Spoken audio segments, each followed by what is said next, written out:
Hollywood isn't dying because creativity ran out. It's dying because the math stopped working. Paramount-Skydance's layoffs are just the latest symptom of a system built on subscriptions, debt, and denial. Streaming didn't democratize storytelling, it centralized it. And now the factory that once exported dreams is running out of oxygen. Paramount and Skydance called it a merger. Wall Street called it innovation. But for thousands of workers, it's a pink slip apocalypse. Behind the promise of modernized storytelling lies the biggest contraction Hollywood has faced in decades, proof that the Dream Factory's business model has finally broken. Before we dive in, make sure to follow the show and subscribe to our newsletter, AI in Film and Screen Ethics. That's where we break down every shift that matters in this new era of filmmaking. Beneath the headlines. At first glance, the merger between Skydance Media and Paramount Global looked like progress.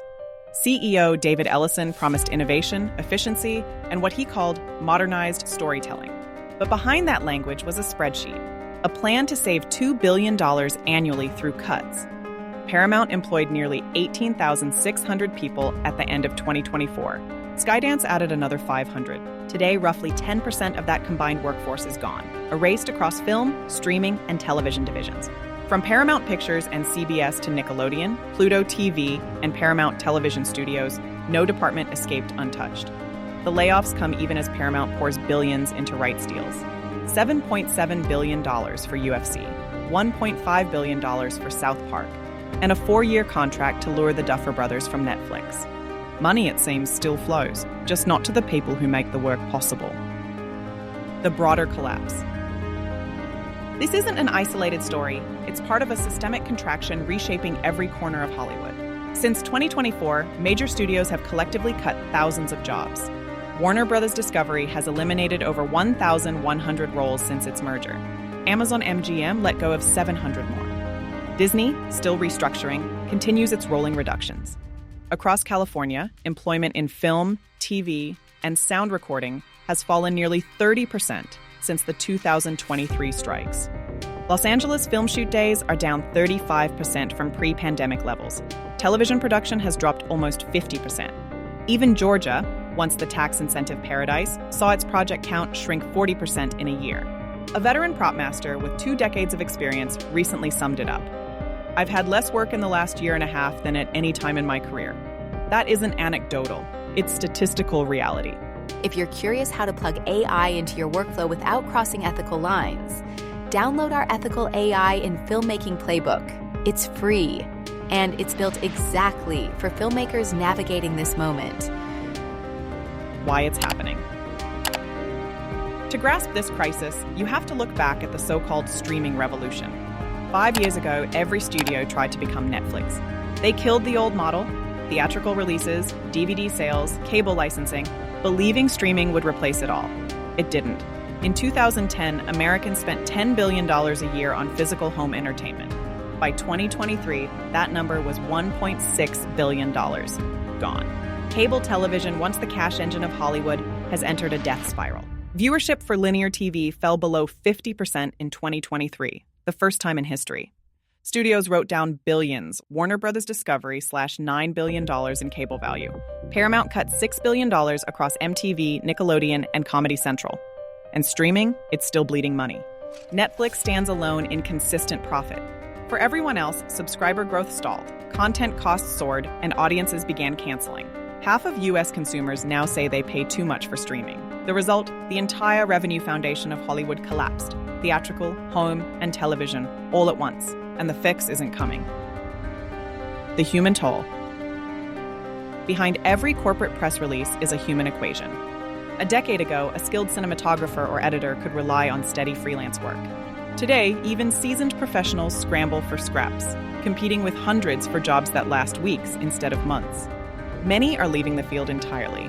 One screenwriter admitted, "The jobs that exist are shorter, smaller, and pay less. Waiting for stability feels impossible." The pandemic was a pause. The 2023 strikes were a reset. What we're seeing now is a reckoning. The freelance flexibility that once represented creative freedom has turned into permanent precarity. Serving tables isn't a bridge between gigs anymore. It's the job that keeps rent paid while people wait for work that might never return. The merger era. Paramount-Skydance's layoffs are the symptom of a deeper trend: consolidation. Fewer companies, bigger mergers, more control at the top, and fewer opportunities below. Ellison is reportedly eyeing another $60 billion deal to buy Warner Bros. Discovery. If that happens, it would unite CBS, HBO, CNN, Paramount Pictures, Warner Bros., and Discovery under one umbrella. Tens of thousands of overlapping jobs would vanish overnight. Hollywood is collapsing into a handful of mega studios, a closed circuit where decisions are made by algorithms, hedge funds, and boardrooms, not creatives. It's the same cycle every industry faces before reinvention. Centralize, cut, automate, and eventually rebuild, smaller, leaner, and more global. The next threat. As if consolidation weren't enough, another wave is already forming: artificial intelligence. AI is quietly automating everything from concept art and storyboards to editing and voice replication. At Cannes 2025, experts claimed the technology could cut blockbuster costs by 50%. For producers, that's salvation. For artists, it's replacement. VFX studios, editors, and writers face a future where automation doesn't just assist, it competes. And in a system obsessed with cost savings, technology that's cheaper than people will always win. Unions are fighting to set guardrails, but economics has a louder voice than ethics. When margins vanish, studios don't negotiate, they downsize. What it means for you.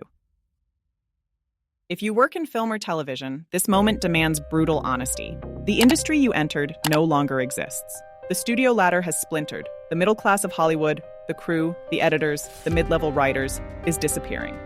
Stability isn't coming back. Adaptability is now survival.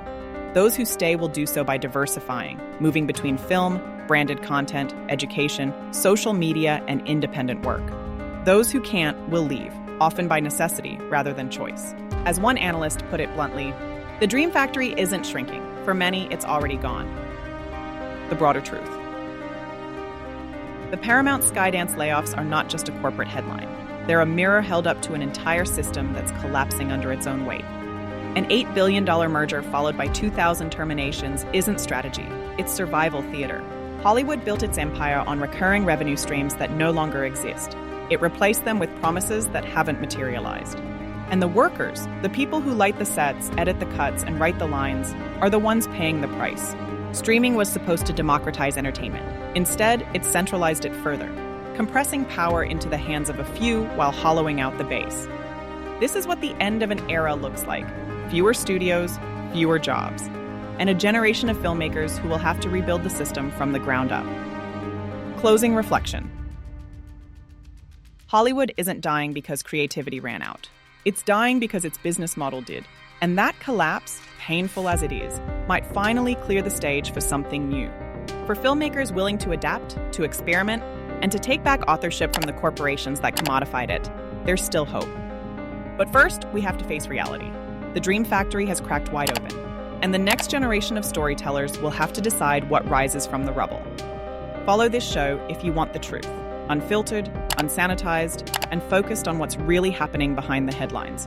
Because the era we grew up idolizing is gone, and what comes next will define who gets to tell stories and who still believes in them.